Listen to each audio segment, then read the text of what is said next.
Hello everyone and welcome to another edition of Social Value Always Matters. I'm Ben Carpenter, Chief Executive of Social Value International, and I'm delighted to have with me Lucy Findlay. Hi Lucy. Hi Ben. Great, thanks for joining. Lucy, can you just start by introducing yourself to those that don't know you and what you do?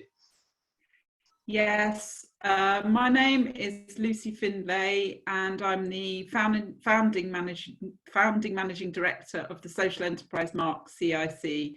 So we're an accreditation for social enterprises internationally, and we are the first ones to have done that. Great, thank you so much. It's great to have you on today. And in this series, we're just having short chats about the issues of the day, and obviously coronavirus is impacting us all in our workload. So can you just share with us how that's affected your work and your organisation, maybe the social enterprises that you work with? Yes. So I came back from Russia just before the coronavirus lockdown, and I only just got out of Russia in time before they started to close the borders. So it was a bit of a close shave, and the day after I got back, it was announced that there would be movement restrictions, and I pretty much started to talk to my team about what this meant. And of course, at the beginning, it was really quite difficult to know what to do. We'd never experienced anything like this before. We knew that social enterprises would probably be affected, but we weren't really sure how all of it would pan out and which social enterprises would be most affected, really. So the first thing we thought to do, and I think quite a lot of organisations did this, was to listen to all of the announcements and try and thread them together and make sense of them for our social enterprise mark holders, and to try and get a bit of a feel for the issues that our mark holders were experiencing. And those have been really varied. For some people, they've just converted or already were working from home, so it wasn't that different. But then for some organisations that are on the front line in particular, we've been working with social enterprises which have their employees majority from disabled populations, and they are really experiencing a very hard time because they're in specialist businesses that are working with majority disabled employees. They are vulnerable. They've had to close down because they're vulnerable, but they're also manufacturing, so they've had to close down. They had support from the government to try and help these employees, and the government have said basically you can go into furlough for these employees, but the extra money that they were getting from the government to support them is at the moment being taken away. So we have some very vulnerable people, disabled people, that are not being supported because the government doesn't recognise that they need to pay for that additional support because they're not in employment. So just recently, we've been doing a lot of work to try and raise the profile of that, both within government, but also we are going to be writing to other supporters, potential supporters, to try and raise the profile of that side of things. So it's a really variable picture, but one of the things that has really concerned me really has been over this time the approach to disabled people in the coronavirus response, because not only are they kind of being seen as well, they're vulnerable, but there seems to have been a complete lack of support and enablement for them. Another area that we've also identified has been where we can try and work more broadly with other people. So we've come together with the likes of Social Value UK and the Social Enterprise UK to work together more effectively to argue for specialist resources for the social enterprise sector, because in my view, if you do not support the social enterprise sector coming out of this episode, you in fact will get rid of the glue that is helping to hold the economy and communities together. So it's really important that those organisations don't disappear. So we're collecting evidence about those organisations that are, particularly experiencing difficulty and working up a campaign around that with with what is being known as the New Economy Alliance. Other things that I've also done, I've just been asked to become a board member of the Big Issue Invest Trust. This is because the social enterprise model that the Big Issue was predicated on has been destroyed really by the fact that you can't sell a magazine on the street corner anymore as a homeless person.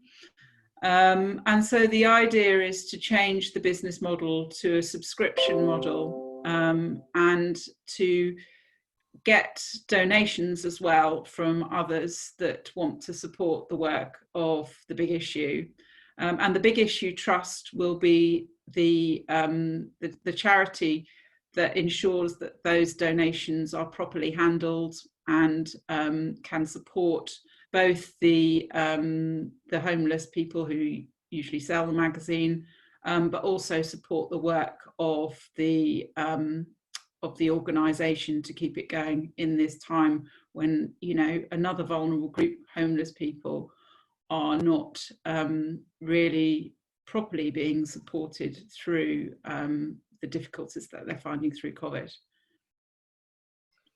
Wow, that's amazing. And Lucy, you kind of answered my second question, which was going to be how is inequalities and well-being being exposed, and just those two examples about people's groups and homeless. It's just a really stark example of how those groups are being affected far worse than anyone else. So and then in terms of let me just sort of repeat your key message to government then, and I know you've been working really hard on this, is it that social enterprises need to be preserved in order to sort of help with the recovery? Is that the key message? Yeah. I mean, that's my key argument, that social enterprises are really, as I said, the glue that holds society together. Them and the charitable sector filling the bits that the market doesn't necessarily meet, but also where the market is, they are being much more flexible. So, for instance, in the public sector, we've got social enterprises that are delivering frontline urgent care, and they are able to be much more flexible than your standard NHS approach. They are part of the NHS. People are forgetting that. They are part of the NHS, but they're able to pivot and find solutions that are much better for their local community. So if you get rid of social enterprises, or if social enterprises aren't able to survive throughout this period, all of that would need to be rebuilt, and we will need that infrastructure when we come out of this time. We need it now, but we will definitely need that kind of supporting, nurturing, different type of way of looking at the economy that's people focused, rather than just thinking, how do we make a load of money for shareholders. Okay, so that brings me nicely on to the next question, because I know you're working hard at the moment on the initial package, and we're 4 weeks in now, and you're still asking for the initial package of support to be tweaked, adjusted to be more supportive of social enterprise. I get that. Let's turn our attention now to what the future might look like. And I know it's still early days, but you sort of alluded to there. what do you think we're learning from this crisis, and are you seeing any sort of opportunities to build back better, as the phrase goes?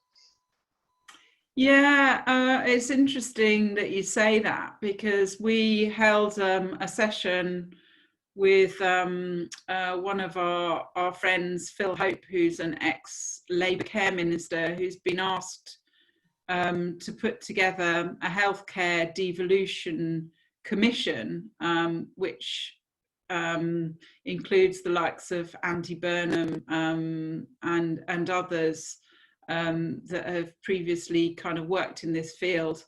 And the discussions... Sorry? Is this for the Southwest? No, this is nationally. Oh, it's national, sorry. It's a national healthcare devolution commission, and they're reporting in to the government in September. And we had a discussion with our mark holders yesterday, and one of the key things came out of that is the problems that we're encountering at the minute with centralisation.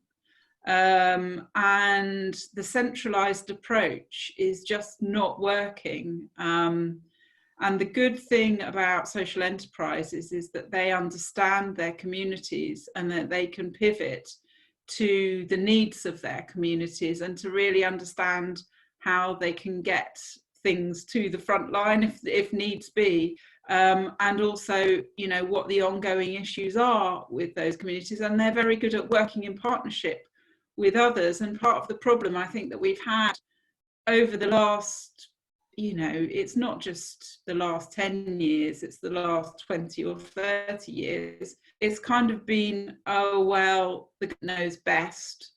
We'll set up some structures and you need to respond to those structures. But actually, I think we need to turn it on its head, and we need to be more fine-grained and to understand what a better economy would actually look like, and be more responsive in terms of what the local needs are, and obviously, you know, having some kind of supportive framework that is around that, but less focused on, you know, delivering things centrally, and destroying those that really, and not listening to those that are at the more local level.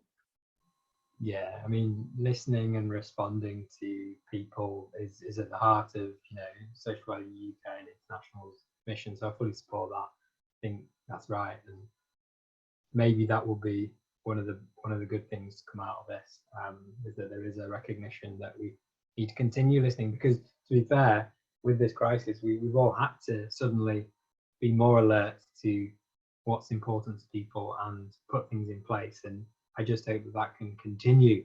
You know, we can see that if we want to get homeless people off the street, we can do it. So why can't we do that in normal times? Yeah. Yes. Yeah. Okay. Exactly. It does seem weird that we have to have a crisis to make these things happen. And I suppose what is in the back of my mind was that we had the crisis in 2008. And I was saying some of this stuff at the time to some quite eminent journalists, and it was just like they were sticking their fingers in their ears. You know, it was just more of the same. And what we can't go back to, perhaps, you know, the fact that we've now got, you know, a declared crisis on climate change as well. There really will be that movement. And I really hope that we as a sector and a broader alliance can start to bring to bear some pressure that isn't just the, you know, the usual suspects arguing for this. It needs to be across the board. It can't just be, you know, the left wing trying to convince the right wing. It has to be a more understood, apolitical development. Yeah, I completely agree. And someone said to me yesterday, you know, it can't just be the same people using this as an opportune moment to repeat the same message. Yeah. You know, that's not what this is about. And the other point. Yeah, we need the Sun and the Telegraph and everybody else to be saying, you know, enough's enough. We need to do things differently. Yeah, and my second point was going to be on the general public.